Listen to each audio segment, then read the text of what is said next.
Oui, ça roule. Docteur Paul L'Espérance, vous êtes chef du département de psychiatrie du CHUM. C'est un gros département, mais certainement vous êtes le mieux placé pour nous décrire ce que ça comporte comme effectif. Oui, effectivement, le département de psychiatrie, c'est 36 psychiatres environ, des ergothérapeutes, des psychologues, des infirmières. On a du personnel soignant à la fois dans les cliniques externes, à l'étage, de jour, de soir, de nuit, aux urgences. Vous avez aussi des lits d'hospitalisation, forcément, parce que tout le monde n'est pas toujours traité en externe. Donc, vous avez combien de lits en tout sur les 3 sites, là? Les lits ont été concentrés dans le site Notre-Dame et on a bientôt 63 lits, mais disons une soixantaine de lits actifs. Et 3 urgences sur 3 sites qui peuvent recevoir des patients psychiatriques, j'imagine. Effectivement, le CHUM, c'est encore 3 hôpitaux, donc l'Hôtel-Dieu, Saint-Luc et Notre-Dame. Et on peut recevoir des consultations de l'ensemble de ces hôpitaux-là, sans compter les demandes de transfert d'autres hôpitaux de la région ou ailleurs. Mais l'urgence psychiatrique, elle est à l'hôpital Notre-Dame comme tel. Pour quiconque ne connaît pas le département là et qui aurait besoin de soins psychiatriques ou qui pense avoir besoin de soins psychiatriques, quel genre de service peut-on s'attendre de trouver dans votre département, Docteur L'Espérance? D'abord, si je commencerai par l'urgence, c'est souvent la porte d'entrée. On a une urgence avec une douzaine de civières, un volume d'activité qui est à peu près plus de 3500 par année.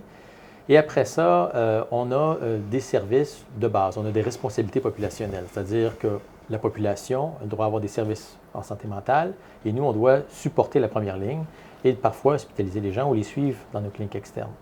Donc, on a pour ça des équipes qui se préoccupent et ont une expertise en psychose. On a aussi des équipes pour les premiers épisodes qu'on appelle psychotiques. On a des équipes spécialisées dans les troubles de l'humeur, donc les dépressions, les maladies bipolaires.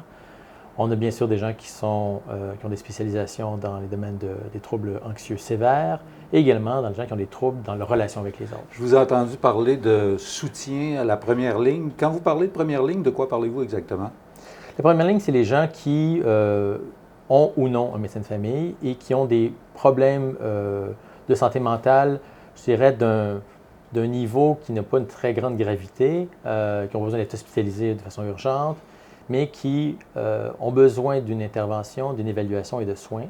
Et on va commencer par une intervention, soit par un médecin de famille ou soit au CLSC. Et en support à ces médecins et ces équipes de première ligne, on a de nos psychiatres qui vont offrir soit des consultations ou une supervision pour s'assurer que les gens ont le service qu'ils ont besoin. C'est-à-dire qu'ils n'ont pas tous besoin d'un psychiatre, mais ils ont besoin des continuums de soins où ça commence par la première ligne, le CLSC, le groupe de médecine familiale, le bureau de leur médecin, en fait. Quelle est l'importance en termes de chiffre de l'activité en clinique externe, par exemple, au département de psychiatrie? Est-ce que c'est énorme? Est-ce que c'est gros? L'année dernière, on a eu près de 4000 consultations dans les cliniques externes, excluant les consultations qui se font dans nos psychiatres qui font des activités dans les cliniques spécialisées en médecine et en chirurgie, parce que ces gens-là aussi vivent évidemment des choses qui sont souvent difficiles. Ils peuvent avoir des dépressions et d'autres troubles. Et si on inclut ça, on est probablement autour de 6 000, 5 000 consultations dans une année. Ça veut dire beaucoup de nouveaux cas aussi de façon hebdomadaire. Oui. Une fois qu'une personne a été suivie dans votre département, par exemple en externe ou après une hospitalisation, est-ce qu'il y a des possibilités de retour à son médecin de famille ou à son CLSC? Alors, on essaie de plus en plus de définir les soins en termes d'épisodes de soins.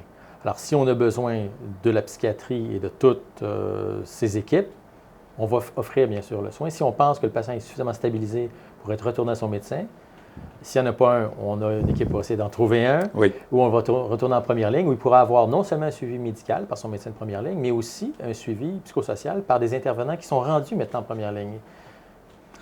La question à 100 000 évidemment, parce que le public se plaint souvent de l'accessibilité difficile aux services. Est-ce que, selon vous, de façon assez raisonnable, votre département peut suffire à la tâche qui lui est impartie? En fait, je dirais globalement oui. On a des assez bonnes statistiques dont on est assez fiers, mais ça demande une vigilance constante. Bien sûr, des fois, on déborde à l'urgence, mais on a des assez bons résultats. On arrive à s'assurer que les gens ont des Il y a des lits pour eux. On a fait des démarches pour obtenir une libération de nos lits le plus possible. Et en clinique externe, nos délais d'attente sont en deçà de ce qui est les attentes ministérielles.